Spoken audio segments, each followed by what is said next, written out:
Hey guys, it's Coy Taylor. Coming at you from my home in Nashville, Tennessee. Dirt and grease before that sun comes rolling up. We're up and rolling up our sleeves. Got some farmer's tans and callous tans. Country music has always been my life, and music has always been my life. I've loved a lot of different styles. I started singing at a real young age, probably 6 or 7 years old, I guess. My dad brought me an old pawn shop Hondo 2 guitar. I just fell in love with the instrument and listening to all those old great records from bands like the Eagles, the Beals, to Johnny Paycheck, Farron Young, Vern Gosdin, Merle Haggard, Waylon Jennings, The Highwaymen, just all, growing up in the 80s, 90s. Of course, it was Garth Brooks, so once just learning his energy and his enthusiasm of seeing that on stage just really got me to love the stage. By the time I was 14, I wanted to be in it, and there was an old schoolhouse in my town back in Kentucky. It had an old band, and all the guys were in their late 50s, 60s. Some great musicians just taught me all the classic songs. I remember one time on a Saturday I was out there. Trace Atkins had just came out, so it was mid-90s. I was asking them, hey, you heard that new Trace Atkins song? And they just kind of laughed. They said, son, we're not doing that new stuff. We're sticking to the roots. I didn't really know how much that would mean to me, 15 years down the road being in Nashville. And I'm so thankful for those guys right now because I really learned what country music was all about and its heritage. And that's what we're going for. It's been a great ride coming to Nashville. I moved here just 3 years ago, and it's been really fast-paced.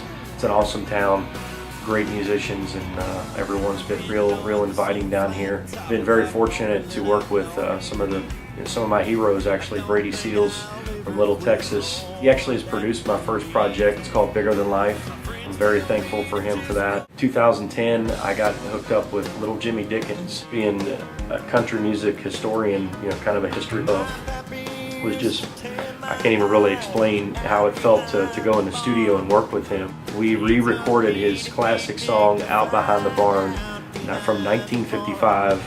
Here I am in the studio with Little Jimmy, looking at a music stand. It's just like, there's a small town Kentucky boy, I just never thought that kind of thing could happen. After working with Little Jimmy in the studio, it's kind of like, what can we do next? What's now? And that's like any business, music is always about, it's not what you did last week, it's what are you doing now? So you got to top that. Well, how do I top working with one of the biggest, longest term Grand Ole Opry members, Little Jimmy Dickens? I recorded a song that I wrote with a friend of mine who was in a band called Yankee Gray about 10 years ago. The song I brought to him, just an idea I had about love and relationships, and the song's called Fall For You. We recorded a video of it in summer of 2011. We took it to a radio team here in Nashville, a independent radio team, and they liked the song and were willing to help us promote it. Started touring all across the Mid-South, Alabama, Georgia, Texas, Kentucky, Missouri, Kansas, all the way up to Portland, Maine. It was just, now there's something going in all these radio stations, getting to meet the program directors. It's just what an experience, and what an honor to be a part of music in that sense.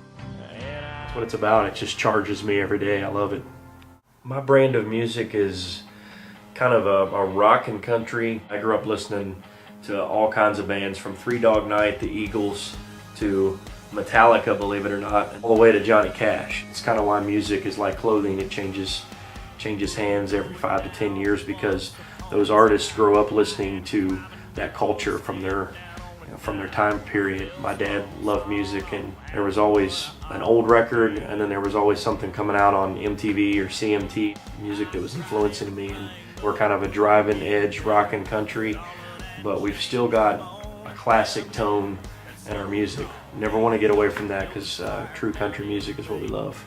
If I had anything to do over, I wouldn't do anything over. I keep playing as many shows as I can play. Our goal this year is to play 150 to 200 shows. We just want to play until these clubs and venues and fairs and festivals just get tired of seeing us, but hopefully they never do. Playing is what I love to do, so our goal is to just tour as much as we can and get to our fans. Fans is what drives me to this business. I love people and I love connecting with the fans. Social media is really cool, Facebook and Twitter and all that stuff, and we're doing really well with it, but actually being out on the road and getting to the fans in front of their face and seeing them buy a CD, take an autographed photo, and just talking to them and getting to know them and listening to what they like and what songs they like of ours.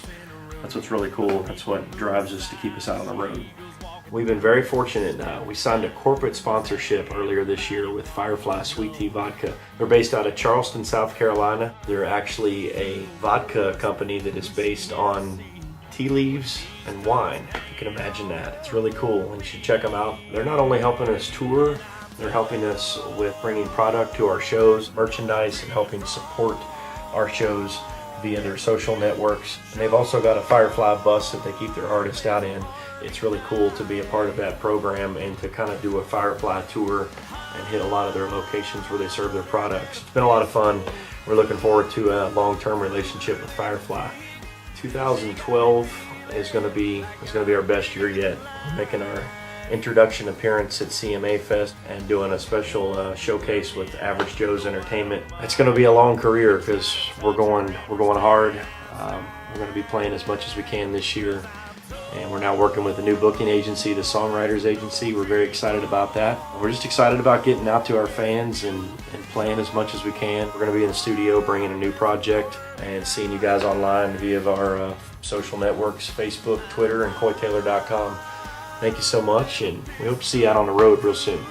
John Deere green, plowing up the land, black stove in the kitchen, browning biscuits in a pan, holes in a needle, dress for success, can I get an amen from some real rednecks? Whoa, whoa, once you get back in a holler, you get a deeper shade of blue collar.